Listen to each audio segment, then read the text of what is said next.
Time countdown's number 2 story tonight's worst persons in the world. The bronze to George Jackson, president and CEO of the Detroit Economic Development Corporation, primary villain in the scuttling of a deal to preserve Tiger Stadium in Detroit.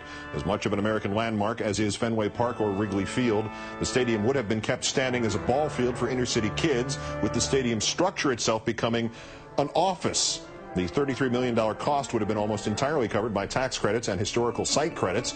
Destruction of the stadium on a site where pro baseball was played from 1895 through 1999 will begin almost immediately. Nice work, Mr. Jackson.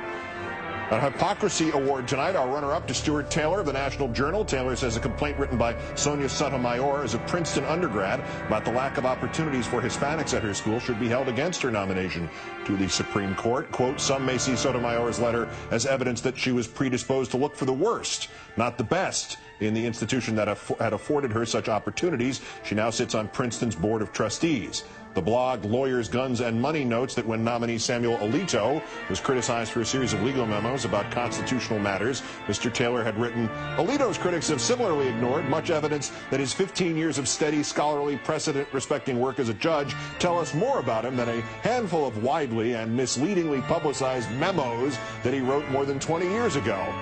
So Alito's legal memos of 2 decades age were too distant and irrelevant to matter, but a milquetoast and accurate letter of complaint while she was an undergrad at Princeton 3 decades ago, that is decisive for Sotomayor. Mr. Taylor is a fraud. But our winner, the unidentified owners of as many as 10 Burger King stores in the Memphis area. The local alternative newspaper captured images of Burger King signs outside each of the stores which read, global warming is baloney. Your burger might be baloney. Memphis Flyer reporter Chris Davis called one of the restaurants and asked, it reflects the opinion of BK International? The answer came, yes. Would you like to talk to the Home Office? I can give you a number.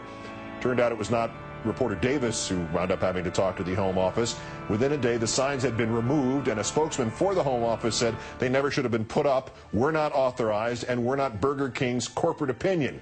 Possibly because, as the environmental blog of the British newspaper The Guardian notes, John Chidsey, the company's CEO, believes that climate change is, quote, an overriding issue of importance for the global community, business community, and people in general, unquote. Presumably, this upstanding CEO, Mr. Chidsey, sent the Klingons to the offending Memphis Burger Kings to take their signs away. From those Memphis franchise owners, today's worst persons in the world.